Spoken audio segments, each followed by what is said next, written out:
Hello students, I am your teaching mentor Shivam Raj Singh और आज हम लोग पढ़ने वाले क्लास 10th केमिस्ट्री का chapter 1 chemical reactions and equations. तो बच्चों, इस चैप्टर के प्रीवियस वीडियो के अंदर मैंने आपको इस चैप्टर का इंट्रोडक्शन दे दिया था। इस चैप्टर के बारे में हमने ये जान लिया था कि केमिकल चेंजेस क्या होते हैं, फिजिकल चेंजेस क्या होते हैं। हमने जाना था कि केमिकल रिएक्शंस और उसके मेन कंपोनेंट्स कौन कौन से हैं, और हमने ये भी जाना था कि हम कैसे किसी केमिकल इक्वेशंस को पहचानेंगे कि हमारे सामने जो रिएक्शन हो रहा है वो एक केमिकल रिएक्शन है। हमने इसके कैरेक्टरिस्टिक्स के ऊपर भी बात की थी। अब इस वीडियो के अंदर हम लोग ये जानेंगे कि एक केमिकल इक्वेशन क्या होती है। हम लोग जानेंगे कि केमिकल इक्वेशंस के कौन कौन से टाइप्स होते हैं, उनकी क्या क्या डेफिनेशन है। हम लोग balanced and unbalanced chemical equations पे भी बात करेंगे और हम लोग जानेंगे कि केमिकल रिएक्शंस के कितने टाइप्स होते हैं। इन सारी चीज़ों को आप इस वीडियो के अंदर जानने वाले हो, इसलिए वीडियो को लाइक ज़रूर से कर दीजिएगा। और इस चैनल के अंदर आपको फिजिक्स, केमिस्ट्री, बायो से रिलेटेड वीडियोस देखने को मिलेंगी, इसीलिए इस चैनल को भी सब्सक्राइब जरूर से कर दीजिएगा। तो चलिए बिना टाइम को वेस्ट किए इस चैप्टर को स्टार्ट करते हैं। तो बच्चों, सबसे पहले हम लोग जान लेते हैं कि केमिकल इक्वेशंस क्या होते हैं। तो इसका एक बहुत ही सिंपल सा डेफिनेशन है कि the shorthand representations of a chemical reaction by using the symbols and formula of the element and compound is known as chemical equations। मतलब कि जब भी हम किसी केमिकल रिएक्शन को उसके फॉर्मूला या फिर किसी एलिमेंट के सिंबल के द्वारा सिंबलाइज करते हैं, उसको रिप्रेजेंट कहते हैं, तो इसी चीज़ को हम लोग कहेंगे केमिकल इक्वेशंस। जैसे कि वाटर का फॉर्मेशन का जो रिएक्शन होता है, इसका हम एग्जाम्पल ले लेते हैं। तो हम सबको पता है कि वाटर कैसे फॉर्म होता है, जब हाइड्रोजन एंड ऑक्सीजन आपस में रिएक्ट करते हैं तो वाटर का फॉर्मेशन करते हैं। अब ये तो हो गई इसकी रिएक्शन, लेकिन अब हम इसे सिंबलाइज कैसे करेंगे, मतलब कि एक केमिकल इक्वेशन कैसे लिखेंगे। तो सबसे पहले हम लोग जानेंगे कि हाइड्रोजन का सिंबल क्या होता है। तो हाइड्रोजन का सिंबल होता है H, ऑक्सीजन का क्या होता है O, एंड वाटर का क्या होता है H2O। अब हम लोग इसी तरह से लिख देंगे H2 + O2 = H2O। अब इसी तरह से हम लोग और एक एग्जांपल देख लेते हैं। जब मैग्नीशियम और ऑक्सीजन रिएक्ट करता है तो क्या बनाता है, मैग्नीशियम ऑक्साइड। अब हम लोग क्या करेंगे, पहले मैग्नीशियम का सिंबल क्या है Mg, ऑक्सीजन का सिंबल O2 या O, और मैग्नीशियम ऑक्साइड का फॉर्मूला क्या होता है MgO। अब हम इसे आराम से सिंबलाइज कर सकते हैं, आराम से इसे दिखा सकते हैं। तो यही जो सिंबलाइज करने का जो तरीका है, जो ढंग है, इसी को हम लोग कहते हैं केमिकल इक्वेशंस। अब केमिकल इक्वेशंस भी दो तरीके के होते हैं। पहला होता है स्केलेटल इक्वेशन एंड दूसरा होता है बैलेंस्ड इक्वेशन। अब नाम से तो थोड़ा थोड़ा समझ में आ रहा है, लेकिन इसकी डेफिनेशन अगर हम लोग देख लेंगे तो हम लोग को इसे अच्छे से समझ में आ जाएगा, हमें समझने में कहीं भी दिक्कत नहीं होगी। तो सबसे पहले हम लोग बात कर लेते हैं स्केलेटल इक्वेशंस की। तो इसका डेफिनेशन होता है the equation in which number of atoms of different reactant side and number of atoms is not equal in the product side। यानी कि अलग अलग एलिमेंट्स के जो एटम्स है उनकी जो नंबर्स है वो रिएक्टेंट साइड में तो कुछ और है, बट प्रोडक्ट साइड में अलग है, जिसके वजह से हम इससे स्केलेटल इक्वेशंस या फिर अनबैलेंस्ड केमिकल इक्वेशन कहते हैं। जैसे अगर हम लोग मैग्नीशियम एंड ऑक्सीजन का रिएक्शन देखें जो बनाता है मैग्नीशियम ऑक्साइड, तो यहाँ पर मैग्नीशियम सिंगल है, ऑक्सीजन डबल है, O2 है, यानी कि यहाँ पर ऑक्सीजन के दो एटम मौजूद है। लेकिन जब हम प्रोडक्ट साइड में देखते हैं तो यहाँ पर मैग्नीशियम सिंगल है लेकिन ऑक्सीजन भी सिंगल है। तो यहाँ पर हम लोग क्या दिख रहा है कि यहाँ पर रिएक्टेंट साइड में तो ऑक्सीजन दो है लेकिन प्रोडक्ट साइड में सिंगल है, मतलब कुछ तो गड़बड़ है। इसीलिए इस इक्वेशन को हम लोग क्या कह देंगे, स्केलेटल इक्वेशन कर देंगे, यानी अनबैलेंस्ड केमिकल इक्वेशन कह देंगे। समझ में आ रहा है ना, सिंपल लग रहा है ना, इसीलिए चैनल को सब्सक्राइब कर दीजिए। इसी तरह से सिंपल ही हम आपको बताएंगे। अब बात कर लेते हैं बैलेंस्ड इक्वेशन की। अब नाम से ही समझ में आ रहा है बैलेंस्ड, यानी कि बैलेंस है। अब इसका डेफिनेशन भी बिल्कुल यही होने वाला है। तो the equation in which number of atoms of the reactant side are equal to the number of atoms on the product side are known as balanced equation, यानी कि जो नंबर ऑफ एटम्स है किसी भी एलिमेंट का reactant के side में, वही जब नंबर ऑफ एटम प्रोडक्ट के साइड में भी सेम रहती है तो उस रिएक्शन को या फिर उस इक्वेशन को हम लोग कहेंगे क्या, बैलेंस्ड इक्वेशन। जैसे कि यहाँ पर मैग्नीशियम एंड ऑक्सीजन का रिएक्शन ही देख लेते हैं जो मिलकर के बनाता है मैग्नीशियम ऑक्साइड। तो यहाँ पर हम लोग क्या लिख देंगे, 2Mg plus O2 equals to 2MgO। अब यहाँ पर मैग्नीशियम भी 2 है, इस प्रोडक्ट साइड में भी 2 है, यहाँ पर ऑक्सीजन भी 2 है और ये जो प्रोडक्ट साइड में 2O है, यानी कि जो 2 है वो ऑक्सीजन के साथ भी मल्टीप्लाई हो रहा है, तो यहाँ पर प्रोडक्ट साइड में भी 2O है या O2 है। तो इससे हमें क्या समझ में आ रहा है कि रिएक्टेंट एंड प्रोडक्ट साइड में तो इक्वल है, वहाँ पर जो एटम्स की संख्या है वो इक्वल है, इसलिए इस इक्वेशन को हम लोग कह देंगे बैलेंस्ड इक्वेशन। समझ में आ रहा है। अब आगे बढ़ते हैं। अब हम लोग बात कर लेते हैं कि केमिकल रिएक्शंस के कितने टाइप्स होते हैं। तो बेसिकली इसके 5 टाइप होते हैं। पहला होता है कॉम्बिनेशन रिएक्शन, दूसरा डीकम्पोजिशन रिएक्शन, तीसरा डिस्प्लेसमेंट रिएक्शन, चौथा डबल डिस्प्लेसमेंट रिएक्शन एंड पांचवा रिडॉक्स रिएक्शन।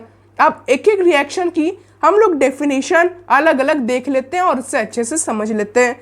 सबसे पहले बात करते हैं कॉम्बिनेशन रिएक्शन की। तो इसका डेफिनेशन होता है the chemical reaction in which 2 और more reactant combine together to form single product are known as combination reaction, यानी कि वो रिएक्शन जिसके अंदर 2 या फिर 2 से ज़्यादा रिएक्टेंट एक साथ जुड़ जाते हैं और एक सिंगल प्रोडक्ट का फॉर्मेशन करते हैं, वैसे रिएक्शन को हम लोग क्या कह देंगे, कॉम्बिनेशन रिएक्शन कह देंगे। जैसे कि एग्जांपल में मैग्नीशियम जब ऑक्सीजन के साथ रिएक्ट करता है तो मैग्नीशियम ऑक्साइड बनाता है और साथ में हीट बनाता है, लेकिन बेसिकली जो प्रोडक्ट है वो तो मैग्नीशियम ऑक्साइड है, यानी कि 2 रिएक्टेंट रिएक्ट कर रहे हैं लेकिन बन तो सिंगल प्रोडक्ट रहा है ना, मैग्नीशियम ऑक्साइड। तो ये रिएक्शन हो गया कॉम्बिनेशन रिएक्शन। और एक एग्जांपल देख लेते हैं, जब कार्बन और ऑक्सीजन रिएक्ट करता है तो CO2 बनाता है, ये भी कंबाइन कर रहा है। यहाँ पर कार्बन अलग एलिमेंट, ऑक्सीजन अलग एलिमेंट, यानी 2 एलिमेंट है, रिएक्ट करके CO2 बना रहा है यानी सिंगल एलिमेंट है, इसलिए इस रिएक्शन को हम लोग कह देंगे कॉम्बिनेशन रिएक्शन। अब हम लोग और एक एग्जांपल ले सकते हैं वाटर के फॉर्मेशन का, वहां पर भी H2 और O2 मिलकर के H2O बनाता है, यहाँ पर भी प्रोडक्ट सिंगल है, इसलिए इसे भी हम लोग कह सकते हैं कॉम्बिनेशन रिएक्शन ही। बेसिकली हमें यहाँ क्या याद रखना है कि यहाँ पर A और B मिलकर के AB बनाता है, मतलब कि 2 रिएक्टेंट मिलकर के एक हो जाते हैं, 2 अलग अलग सब्सटेंसेस या एलिमेंट मिलकर के जब एक हो जा रहे हैं तो उसे हम लोग कहेंगे कॉम्बिनेशन रिएक्शन। अब हम बात कर लेते हैं इसके अगले टाइप के रिएक्शन, केमिकल रिएक्शन के अगले टाइप के, जो है डीकम्पोजिशन रिएक्शन। अब ये जो डीकम्पोजिशन रिएक्शन है ये जस्ट अपोजिट है कॉम्बिनेशन रिएक्शन का, यानी कि जहाँ पर कॉम्बिनेशन रिएक्शन में 2 अलग अलग रिएक्टेंट आपस में रिएक्ट करके एक सिंगल प्रोडक्ट बना रहे थे, यहाँ पर एक सिंगल रिएक्टेंट टूटेगा, स्प्लिट होगा और 2 अलग अलग प्रोडक्ट बनाएंगे। इसका डेफिनेशन हम लोग ले लेते हैं, the chemical reaction in which a single reactant decomposed to form 2 और more product are known as decomposition reaction, यानी कि यहाँ पर 2 अलग अलग रिएक्टेंट बन रहे हैं, 2 अलग अलग प्रोडक्ट बन रहे हैं एक सिंगल रिएक्टेंट के स्प्लिट होने से। जैसे कि H2O जब स्प्लिट होता है, जब उससे इलेक्ट्रिसिटी पास की जाती है तो वो H2 और O2 के अंदर स्प्लिट हो जाता है। जनरली हमें यहाँ क्या याद रखना है कि A और B 2 रिएक्टेंट, मतलब सिंगल रिएक्टेंट है और वो स्प्लिट हो रहा है 2 अलग अलग प्रोडक्ट A और B के अंदर। यहाँ पर हमें जनरली यही बात याद रखनी है। अब बात कर लेते हैं डीकम्पोजिशन रिएक्शन के भी अलग अलग टाइप्स हैं। कौन कौन से? पहला है थर्मल डीकम्पोजिशन रिएक्शन, दूसरा है इलेक्ट्रोलाइटिक डीकम्पोजिशन रिएक्शन एंड तीसरा है फोटोलाइटिक डीकम्पोजिशन रिएक्शन। अब तीनों की डेफिनेशन भी देख लेते हैं। यहाँ पर नाम से ही आपको बहुत कुछ क्लियर हो रहा होगा। जैसे पहला है थर्मल डीकम्पोजिशन रिएक्शन। अब थर्मल यानी क्या आ जाती है? हीट आ जाती है। तो इसका डेफिनेशन भी यही होता है कि जो डीकम्पोजिशन रिएक्शन हीट को पास करा के हो रहा हो उसे हम लोग कहेंगे थर्मल डीकम्पोजिशन रिएक्शन। जैसे कि एक रिएक्टेंट है उसे जब हम लोग तोड़ रहे हैं तो उसको तोड़ने के लिए हम लोग हीट का यूज़ कर रहे हैं, वैसे रिएक्शन को हम लोग कहेंगे थर्मल डिकम्पोजिशन रिएक्शन।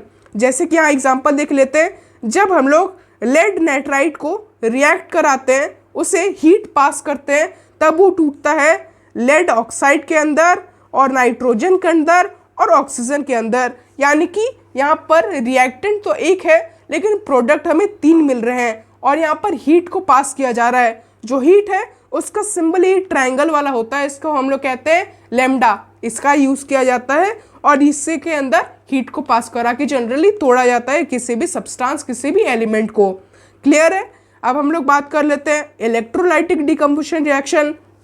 तो जैसे थर्मल से हमें समझ में आया कि वहाँ हीट को पास कराया जा रहा है, उसी तरह इलेक्ट्रोलाइटिक के अंदर हमें ये समझ में आ रहा है कि यहाँ पर इलेक्ट्रिसिटी पास होगी। बिल्कुल, इसका डेफिनेशन भी यही है कि जिस थर्मल डिकम्पोजिशन रिएक्शन, जिस डिकम्पोजिशन रिएक्शन के अंदर इलेक्ट्रिसिटी पास होगी उससे हम लोग कहेंगे इलेक्ट्रोलाइटिक डिकम्पोजिशन रिएक्शन। जैसे कि H2O से जब हम लोग इलेक्ट्रिसिटी पास करेंगे तो वो H2 और O2 के अंदर टूटेगा, हाइड्रोजन एंड ऑक्सीजन के अंदर टूटेगा। उसी तरह जब हम लोग सोडियम क्लोराइड NaCl के अंदर हीट को पास करेंगे, इलेक्ट्रिसिटी को पास करेंगे, तो सोडियम Na और क्लोरीन Cl2 के अंदर टूटेगा। तो यहाँ पर इलेक्ट्रिसिटी को पास किया जा रहा है, इसीलिए इसे हम लोग कहेंगे इलेक्ट्रोलाइटिक डिकम्पोजिशन रिएक्शन। अब इसी तरह बात कर लेते हैं डिकम्पोजिशन रिएक्शन के थर्ड टाइप के बारे में, जो है फोटोलाइटिक डिकम्पोजिशन रिएक्शन। अब यहाँ पर फोटोलाइटिक, फोटो से हमें क्या समझ में आता है? लाइट। तो यहाँ पर लाइट को पास करा करके किसी भी सब्सटेंस को तोड़ा जा रहा है, तो यहाँ पर किसका यूज़ किया जाता है? लाइट को एज अ डिकम्पोजिशन एजेंट, वहाँ पर लाइट को यूज़ किया जा रहा है किसी भी सब्सटेंस को तोड़ने में। जैसे कि यहाँ एग्जांपल है, जब सिल्वर क्लोराइड के अंदर लाइट को पास किया जाता है तो वो सिल्वर और क्लोरीन के अंदर टूट जाता है। यहाँ पर लाइट का यूज़ किया जा रहा है डिकम्पोजिशन के लिए, इसीलिए हम लोग इसे कहेंगे फोटोलाइटिक डिकम्पोजिशन रिएक्शन। समझ में आ रहा है? समझ में आ रहा होगा तो लाइक ज़रूर से कर देना। अब हम लोग बात कर लेते हैं डिस्प्लेसमेंट रिएक्शन के बारे में। तो इसका डेफिनेशन होता है the chemical reaction in which a more reactive element displace a less reactive element from its compound or aqueous solution are known as displacement reaction.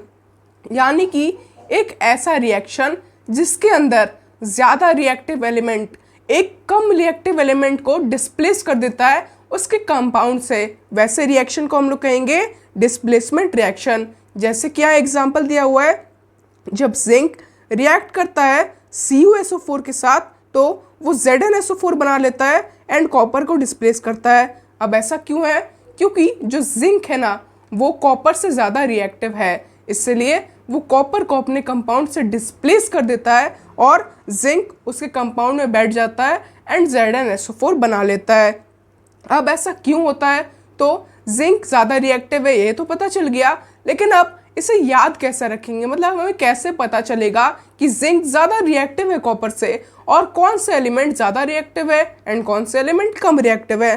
तो इसके लिए हमें रिएक्टिव सीरीज़ को याद रखना पड़ेगा। अब ये जो दिए हुई सीरीज़ है यही है रिएक्टिविटी सीरीज़। इसके अंदर जो टॉप में एलिमेंट प्रेजेंट है वो सबसे ज़्यादा रिएक्टिव है एंड जो बॉटम में प्रेजेंट है वो सबसे कम रिएक्टिव है। सबसे टॉप में होता है पोटेशियम एंड सबसे बॉटम में होता है प्लेटिनियम। अब जैसे जैसे हम नीचे से ऊपर जाते जाते हैं जो रिएक्टिविटी है किसी भी एलिमेंट की वो बढ़ती जाती है, और जैसे जैसे हम ऊपर से नीचे आते जाते हैं जो रिएक्टिविटी होती है किसी भी एलिमेंट की वो धीरे धीरे घटती जाती है। यही बेसिकली है रिएक्टिविटी सीरीज़, और इससे हमें अच्छी तरीके से याद रख लेना होगा अगर हमें जानना है कि कोई भी रिएक्टिव एलिमेंट है या फिर नहीं है, या फिर वो कितना रिएक्टिव है, वो सामने हुए दिए हुए रिएक्टिव एलिमेंट से ज़्यादा रिएक्टिव है या फिर कम रिएक्टिव है। ये सारी चीज़ें जानने के लिए हमें इस पूरे की पूरे रिएक्टिविटी सीरीज़ को याद रख लेना पड़ेगा। क्लियर है? अब हम लोग बात कर लेते हैं डबल डिस्प्लेसमेंट रिएक्शन की। अब यहाँ पर भी जुड़ रहा है एक वर्ड डिस्प्लेसमेंट रिएक्शन, तो इसका भी कोई ताल्लुक इसके पहले वाले रिएक्शन डिस्प्लेसमेंट रिएक्शन से होगा, क्योंकि यहाँ पर डिस्प्लेसमेंट रिएक्शन दिया हुआ है लेकिन डबल भी लगा हुआ है, तो इसका मतलब भी यही होता है कि the chemical reaction in which exchange of ions take place when the aqueous solution of two ionic compound are mixed together are known as double displacement reaction. यानी कि एक ऐसा रिएक्शन जिसके अंदर एक्सचेंज ऑफ आयन्स होता है between two compounds या फिर टू एक्वस सोल्यूशन। जैसे कि जब CuSO4 H2S के साथ रिएक्ट करता है तो CuS बनाता है और H2SO4 बनाता है। यहाँ पर जो Cu है, कॉपर है, वो S के साथ यानी कि सल्फर के साथ मिल जाता है और जो H2 है वो SO4 यानी हाइड्रोजन जो है वो SO4 के साथ मिल जाता है और H2SO4 बना लेता है। यहाँ पर जनरली दो कंपाउंड के बीच रिएक्शन होता है। अब हम लोग बात कर लेते हैं रिडॉक्स रिएक्शन की। तो वैसे रिएक्शंस जिसके अंदर ऑक्सीडेशन एंड रिडक्शन होती है उसे रिडॉक्स रिएक्शन कहते हैं। यहाँ पर बोला तो गया है कि ऑक्सीडेशन और रिडक्शन होती है, उसे हम लोग रिडॉक्स रिएक्शन कहते हैं। लेकिन ये ऑक्सीडेशन और रिडक्शन है क्या? यहाँ पर इसका डेफिनेशन दिया हुआ है कि ऑक्सीडेशन मतलब होता है या तो एडिंग ऑफ ऑक्सीजन या फिर रिमूवल ऑफ हाइड्रोजन। यानी कि जब किसी भी कंपाउंड से उसका ऑक्सीजन ऐड हो जाता है या फिर उसका हाइड्रोजन रिमूव हो जाता है उसे हम लोग ऑक्सीडेशन कह देंगे। रिडक्शन होता है कि अगर उसमें हाइड्रोजन ऐड हो जाए किसी भी कंपाउंड के अंदर, रिएक्शन के बाद जब हाइड्रोजन ऐड हो जाता है या फिर ऑक्सीजन रिमूव हो जाता है उसे रिडक्शन कहते हैं। तो जिस भी रिएक्शन के अंदर ऑक्सीडेशन और रिडक्शन हो रहा है उसे हम लोग कहेंगे रिडॉक्स रिएक्शन। अब ऑक्सीडाइजिंग एजेंट्स क्या होते हैं? ऑक्सीडेशन और रिडक्शन तो हमने समझ लिया। अब ऑक्सीडाइजिंग एजेंट क्या होते हैं? तो बच्चों, ऑक्सीडाइजिंग एजेंट्स वो एजेंट्स होते हैं जो कि अपने ऑक्सीजन को हटा देते हैं, मतलब अपने ऑक्सीजन को दूसरों को दे देते हैं, दूसरे कंपाउंड में ऐड कर देते हैं और उस दूसरे कंपाउंड को ऑक्सीडाइज कर देते हैं। वहीं रिडक्शन एजेंट क्या होते हैं? जो दूसरे कंपाउंड से उस दूसरे कंपाउंड को रिडक्शनाइज कर देते हैं और खुद को ऑक्सीडाइज कर देते हैं। वैसे कंपाउंड्स को रिडक्शनिंग एजेंट्स कहा जाता है। क्लियर है? तो जिस भी कंपाउंड के अंदर या जिस भी रिएक्शन के अंदर ये चारों चीज़ें होती हैं, मेनली ऑक्सीडेशन एंड रिडक्शन होता है, उससे हम लोग रिडॉक्स रिएक्शन कहते हैं। अब इस रिडॉक्स रिएक्शन का यूज़ और इसका इफेक्ट हमारे लाइफ में क्या है, इस चीज़ों के बारे में हम लोग नेक्स्ट वीडियो के अंदर डिस्कस करेंगे। तो अगर आपको ये वीडियो पसंद आई है तो इस वीडियो को लाइक ज़रूर से कर दीजिएगा और हमारे चैनल को सब्सक्राइब ज़रूर से कर दीजिएगा।